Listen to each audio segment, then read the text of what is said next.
town hall. Joining us now, former New York City Mayor Rudy Giuliani. How are you? I'm really good. Really good. I think we all agree. Governor Pence did great. You've been involved in debate prep with Trump in this campaign. What would you tell him to take from what Pence did last night into Sunday and the town hall? Do the same thing. Don't answer any more questions. I've probably done 11 primary presidential debates and then debates for mayor, and then I was a trial lawyer for 20 years of my life, and an appellate lawyer, and argued in the Supreme Court. So I know a lot about this. Last night's performance I would use in a class if I were teaching how to debate. Right? It was really good. It was brilliant. And you could see he let his opponent become angrier and angrier because he wasn't scoring.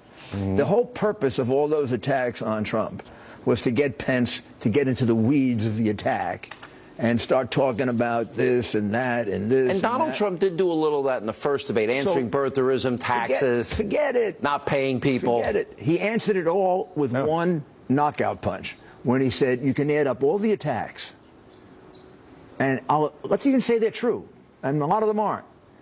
But what your candidate said about the American people is much, much worse than that. Isn't it good to pivot to this? Hillary, I know you memorized your lines. Of course. You're a robot. Tim Kaine is a robot. We've heard it now for 2 debates. But I'm running because we have 12 million more Americans on food stamps, 8 million more in poverty, 95 million Americans out of the labor force, and we've robbed our kids blind by doubling the debt. Yeah, that's the attack part. And then the answer part. I'm going to lower taxes. Corporate rate, 15%. I'm going to lower corporate rates. That's going to bring billions back and lots of jobs. I'm going to put coal miners to work. You're going to put them out of work. That can deliver 2 states. Sure. I'm going to renegotiate our trade deals so that when we send a car to Mexico, they can't charge a 20% tariff on us, and we charge no tariff on them. And it was the stupidity of your husband's administration that cost us jobs in Ohio, and cost us jobs in Michigan, and cost us jobs in Indiana, and all over the country. That's what he has to do. I also thought it was good that Governor Pence, as they did the list, I don't know, whatever you want to call it, the list. Xenophobia, Islamophobia, phobias I never even heard of. He just ignored it and then talked about what they're going to do to fix things. I think that positive my answer to her, my answer to her when she does that xenophobia and this intrinsic bias is, hey, take a look in the mirror, Hillary, and maybe you're projecting. Ooh, good line. Because I'm not prejudiced. You may be, I'm not. But so here's the reality. The only thing she's got is to try and convince the American people he doesn't have the temperament to be president. She can't talk about the last 8 years of the economy. She can't talk about her failed foreign policy. Listen to Kaine's debate last night. Now, what did Kaine do? He spent 2/3 of his time attacking Donald Trump and interrupting Mike Pence.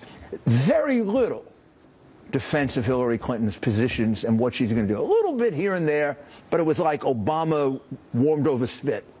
It was like ridiculous stuff. Like here, when I walked out of the debate the other night, I said I always knew Hillary was ignorant on foreign policy. Look what she did to us. I never knew she was as ignorant on the economy.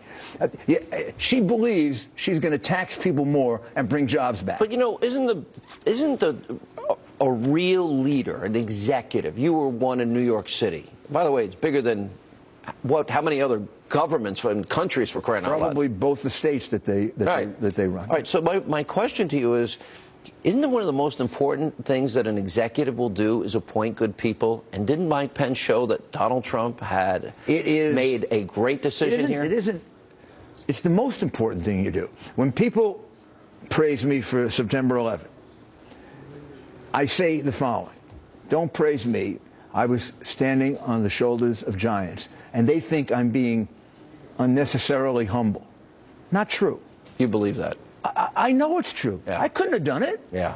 I couldn't have done it without the unbelievably heroic, from the top people, from the people that were in a room with me, to the guys running up the who stairs, almost died with me.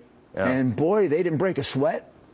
They didn't break a sweat. All they were thinking about was, how do we get out of here so we can help our people? To the construction workers who came to help me, thousands of construction workers, the firefighters, the police officers, the rescue workers, the people, the police officers that came from Cleveland, who I got to thank yesterday because I You were in campaigned. Cleveland. Yeah, and I met 10 guys. I heard you had a bigger crowd than Hillary. I did. I got a bigger crowd in 2 places in Cleveland than You got to tell Trump that. I mean, he likes his crowds, you know. I sent Donald a little text. I said, I don't get your crowds, but I'm not doing bad. I'm beating Hillary. Mr. Mayor, good to see you. We'll see you Sunday night. You're going to join us Oh, yeah, I'll be post-debate. there for that, for sure. And coming up next, tonight, right here on Hannity. We've got this crazy system where all of a sudden 25 million more people have health care, and then the people are out there busting it sometimes 60 hours a week, wind up with their premiums doubled and their coverage cut in half. It's the craziest thing in the world. All right, Bill Clinton, by the way, calls Obamacare the craziest thing in the world. Of course, he is now trying to walk those comments back. Former Governor Mike Huckabee and Ari Fleischer will join us next and weigh in.